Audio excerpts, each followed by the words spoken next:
Welcome to my YouTube channel English with Kshama. ये children, आज हम इंग्लिश का ग्रामर का एक पार्ट दैट इज प्रपोजिशंस वो हम पढ़ने जा रहे हैं, which is very very vast और बहुत ज्यादा वो इसमें गलतियां बच्चे करते हैं। Now without wasting time let us discuss what preposition is. It is a word that shows the relationship between a noun or a pronoun with other parts of the sentence. ये एक ऐसी चीज है जो noun और pronoun का किसी भी part of the sentence से क्या उसका relationship है वो दिखाता है। और generally ये क्या indicate करता है? कोई direction indicate करता है, कोई location indicate करता है, कोई time भी indicate करता है, manner, और ये सब चीजें वो indicate करता है। Common examples जो हैं इसके हमारे prepositions के वो हैं in, on, at, by, for, with, about, under, between, and there are many others. Fine. So और आज हम जो शुरुआत कर रहे हैं अपने प्रपोजिशंस की, हम at, on, in से कर रहे हैं, और ये जब टाइम के साथ यूज होते हैं तो ये किस तरह से यूज होते हैं। जनरली जो आपका at है वो आपको कोई ना कोई लोकेशन दिखा देता है, कोई ना कोई स्पेसिफिक टाइम, जैसे कि और कोई स्पेसिफिक एड्रेस भी दिखा देता है कि she lives at 123 main street और the meeting is at 3 PM। तो ये टाइम भी दिखाता है, लोकेशन भी दिखाता है, कोई इवेंट और एक्टिविटी भी दिखाता है, that they met at the concert, I saw her at the party.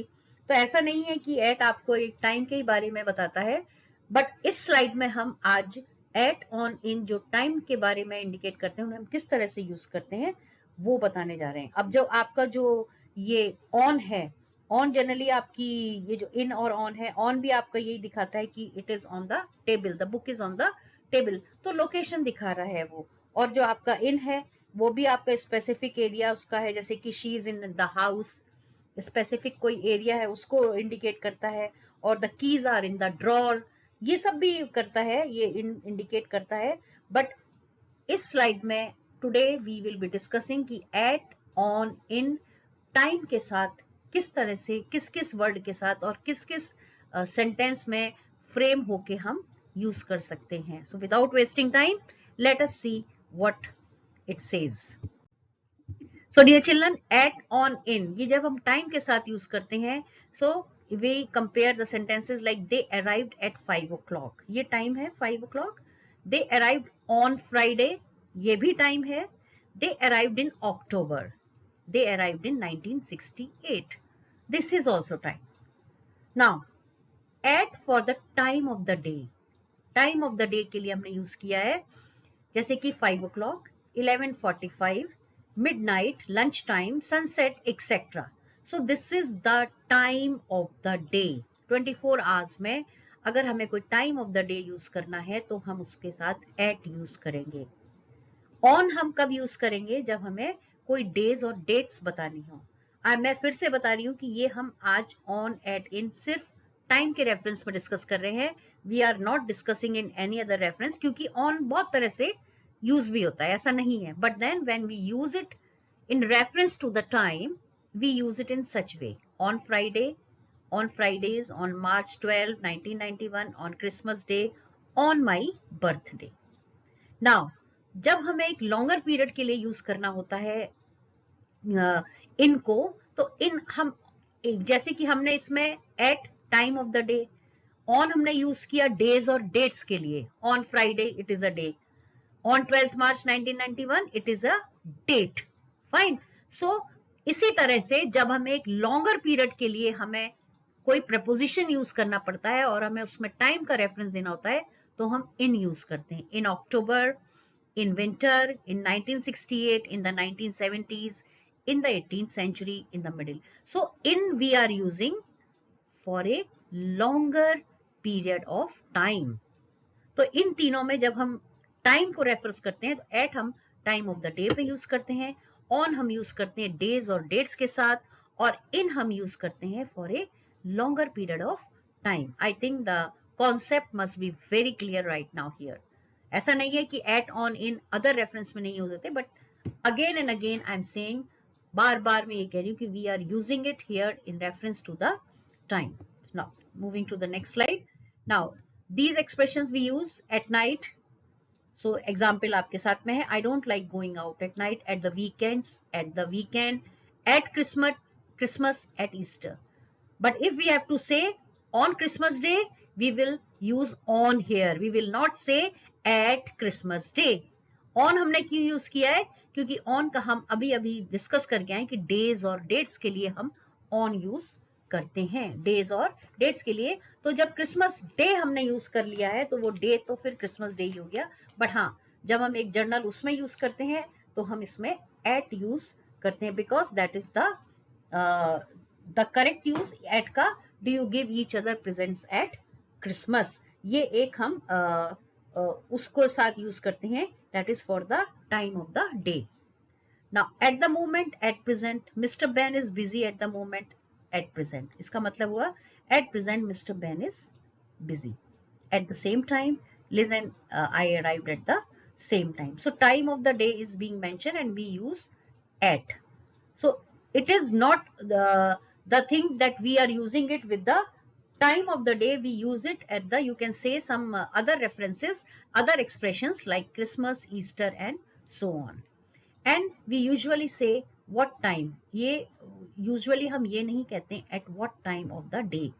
Correct English है what time are you going out this evening. इसमें हमने कोई भी preposition यूज नहीं किया है, ना at किया है, ना in किया है, ना on किया है। Now generally we say in the morning, in the afternoon, in the evenings. और अब आपको पता है कि in हम किस रेफरेंस में यूज करते हैं, when it is a longer period of time. Fine, longer period है, आफ्टरनून थोड़ा लॉन्गर पीरियड है, इवनिंग थोड़ा लंबा पीरियड है, तो हमने इन यूज किया है। तो I will see you in the morning, do you work in the evenings, fine. But on Friday morning, on Sunday afternoon, on Monday, it will be correct. तब हम ये नहीं कहेंगे कि इन फ्राइडे या इन संडे, हम on use करते हैं।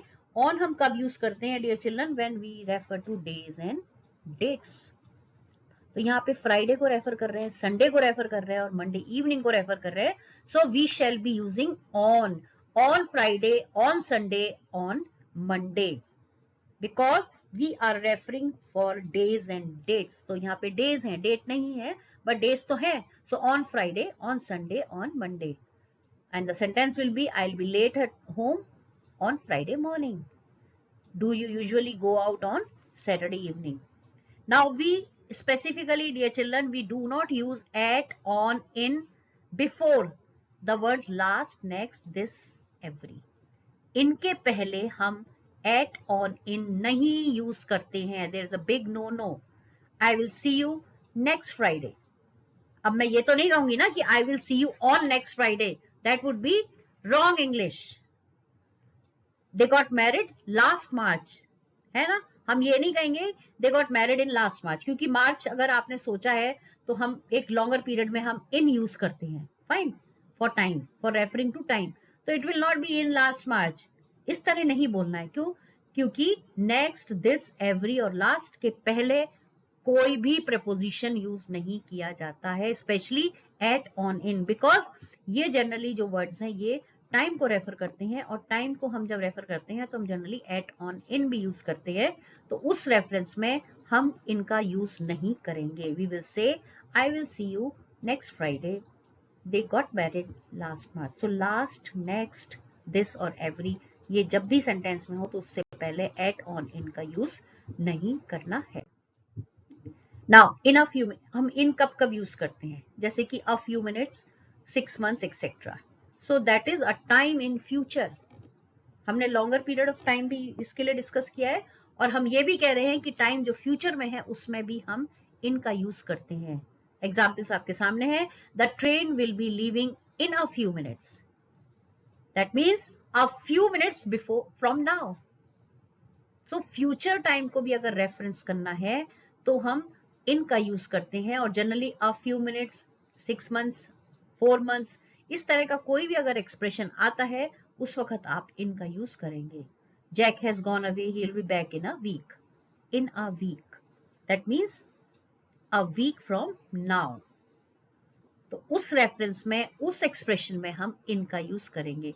तो एट, ऑन, इनका हम जब जब यूज करते हैं तो डियर चिल्ड्रन आपको बिल्कुल क्लियर होना चाहिए कि इनका यूज हम फ्यूचर टाइम रेफरेंस में भी करते हैं, इनका यूज हम लॉन्गर पीरियड ऑफ टाइम में भी करते हैं, जैसे ईयर्स हो गए, सीजन्स हो गए, मंथ्स हो गए, इन सब में भी हम इनका यूज करते हैं और फ्यूचर रेफरेंस के लिए भी करते हैं, जैसे कि हम इन एग्जाम्पल्स में कर रहे हैं।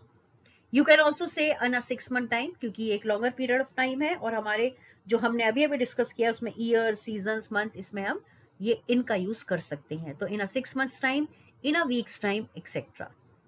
दे are getting married in 6 months time, example है। We also use in to say how long it takes to do something. हाँ, अगर कोई चीज को काम होने में 2 घंटे लग रहे हैं या 4 घंटे लग रहे हैं या 4 हफ्ते भी लग रहे हैं, उस वाले रेफरेंस को या उस वाले एक्सप्रेशन को हमको जब हमें इंग्लिश में बोलना है तो हम इन प्रपोजिशन यूज करेंगे। I learn to drive in 4 weeks, so it took me 4 weeks to learn to drive. So basically तो ये in longer period of time के लिए यूज हो रहा है, but then there are different expressions where we use.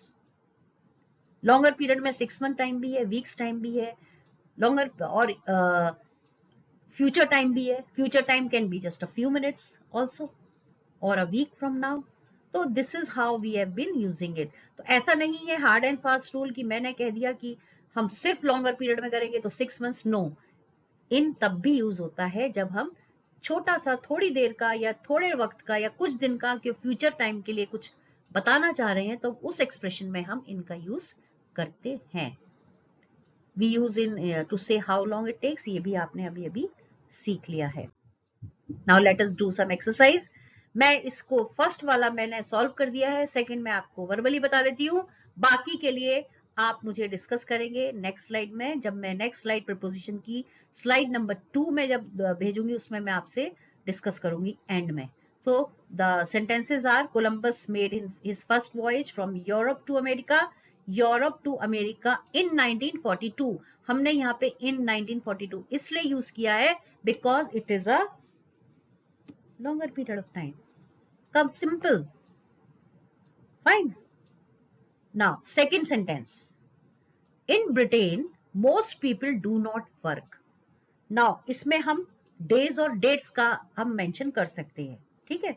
So as per the options given us on in the table, I'll say in Britain most people do not work on Sundays। मैं on use करूंगी और Sundays use करूंगी because I am referring to the days and dates। So Sunday is a day and that is why it is correct. Now rest all other 10 exercises you do it. Let us discuss it in my next slide. I will definitely discuss the answers with you. But then keep watching my videos, keep watching and wait for the next video to come, that is preposition part 2। ये छोटे छोटे part में इसलिए divide किया गया है so that you are able to understand well। आप एक बार में 2-3 prepositions ही सीखो बट उनका यूज करना भी सीखो। So let us part 2 to be continue. Watch out for more. Please like, share and subscribe my channel. I'll come with more and more such English grammar exercises. Thank you for watching. Have a good